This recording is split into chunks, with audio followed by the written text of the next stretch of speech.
नमस्कार मामी रान्नाघरे सबाइके स्वागत। और देखो आज के आमी रंगीन फुलकपि निয়েছি और এই रंगीन फुलकपिते বিয়ে বাড়ির স্বাদে ফুলকপির রোস্ট রেসিপি তৈরি করে দেখাবো। তো সম্পূর্ণ ভিডিওটি আমার সঙ্গে দেখতে থাকো কিভাবে রেসিপিটা আমি তৈরি করি। ফুলকপি কেটে নেব আগে।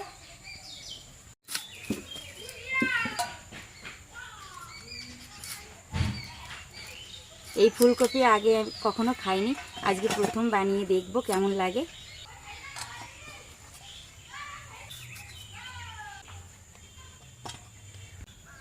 सब फुलकपिगुलो काटा हो गेছে। এই দেখো ফুলকপি কেটে নিয়েছি, এবার ধুয়ে নেব। কড়াতে জল দিয়ে দেব, একটু গরম জল করে নেব। আগে দুটো টমেটো কেটে নেব।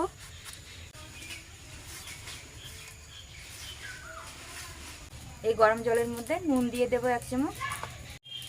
কেটে রাখা ফুলকপি দিয়ে দেব। গরম জলে দিলে যে ফুলকপির মধ্যে পোকা থাকলে বেরিয়ে যাবে।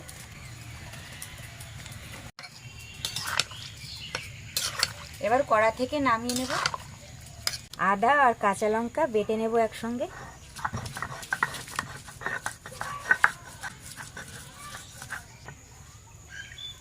পোস্ত আর কাজু একসঙ্গে বেটে নেব।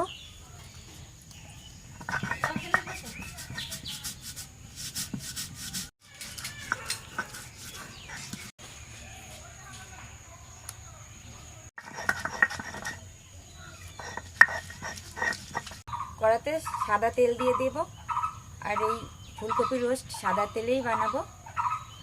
তেলের মধ্যে দিয়ে দেবো আর এই ফুলকপিগুলো ভেজে নেব।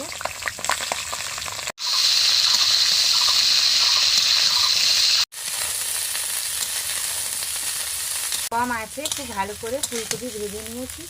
আগে তুলে নেব। দেখো এখানে টক দই নিয়েছি, 2 চামচ টক দই দিয়ে দেব। যে কাজু আর পোস্ত আদা কাঁচা লঙ্কা বেটে রেখেছি এর মধ্যে 2 চামচ দই দিয়ে দিচ্ছি। আর এখানে নিয়েছি ধনে গুঁড়ো পরিমাণ মতো দিয়ে দেব। আর নিয়েছি জিরে গুঁড়ো, এটাও পরিমাণ মতো দিয়ে দেব। শুকনো লঙ্কার গুঁড়ো, হলুদ গুঁড়ো, এর সব কিছু একসঙ্গে ভালো করে একটা পেস্ট বানিয়ে নেব, মিলিয়ে নেব। অল্প করে জলও দিয়ে দেব। কড়াইতে আবারও সাদা তেল দিয়ে দেব। গোটা গরম মশলা দিয়ে দেব, দারচিনি, লবঙ্গ আর এই যে ছোটো এলাচ আর গোলমরিচ, জিরে, তেজপাতা তেলের মধ্যে দিয়ে দিলাম। টমেটো বাটা দিয়ে দেব। এই টমেটো বাটাটা আগে ভালো অল্প করে একটু চিনি দিয়ে দেবো। টমেটো খুব ভালো করে দেখো কষিয়ে নিয়েছি, উপরে তেল চলে এসছে। এখন যে এই পেস্ট করে রেখেছি এই পেস্টটা দিয়ে দেবো সব কিছু দিয়ে।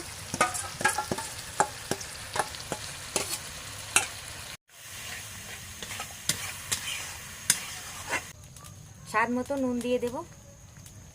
দেখো মশলাটা খুব ভালো করে কষিয়ে নিয়েছি। ভাজা ফুলকপি দিয়ে দেব।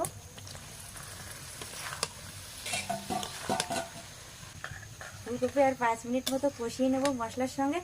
আর বন্ধুরা এই রেসিপি দেখে বাড়িতে তোমরাও তৈরি করো, ভীষণ ভালো লাগে। বিয়ে বাড়ির স্বাদে ফুলকপির রোস্ট তৈরি করছি রঙিন ফুলকপি দিয়ে। আর রেসিপি ভালো লাগে অবশ্যই লাইক শেয়ার করো, কমেন্টের মাধ্যমে বলো তোমরা যে আমার রেসিপি তোমাদের কেমন লাগছে। আর সাবস্ক্রাইব করে আমার পাশে থেকো বন্ধুরা, আমাকে একটু সাপোর্ট করো তোমরা।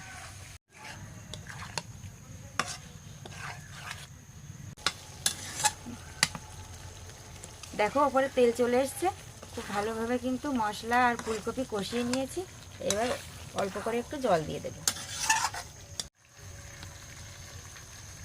যেটাই মশলার পেস্ট বানিয়েছিলাম এটাই ধুয়ে দিয়ে দিচ্ছি জল।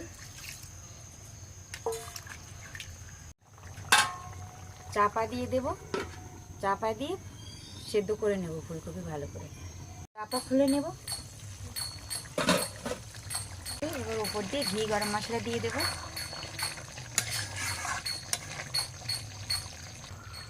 ঘি দিয়ে দিচ্ছি ওপর দিয়ে। গরম মশলা পাউডার দিয়ে দেব। খুব বেশি দেবো না, অল্প করেই দেব। হালকা হাতে মিলিয়ে দেব।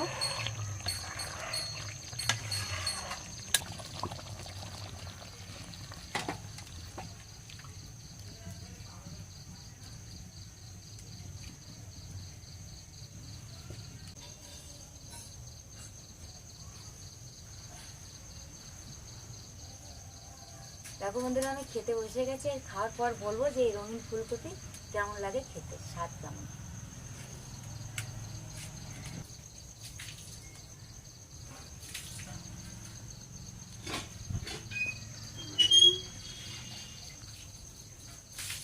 এই ফুলকপি খেতে দারুণ স্বাদ। আজকে প্রথমবার খাচ্ছি, আর তোমরাও এভাবে বাড়িতে বানিয়ে তৈরি করে খেও, ভীষণ ভালো খেতে। আর ভালো লাগলে লাইক শেয়ার করে দিও। সবাই ভালো থেকো, টাটা।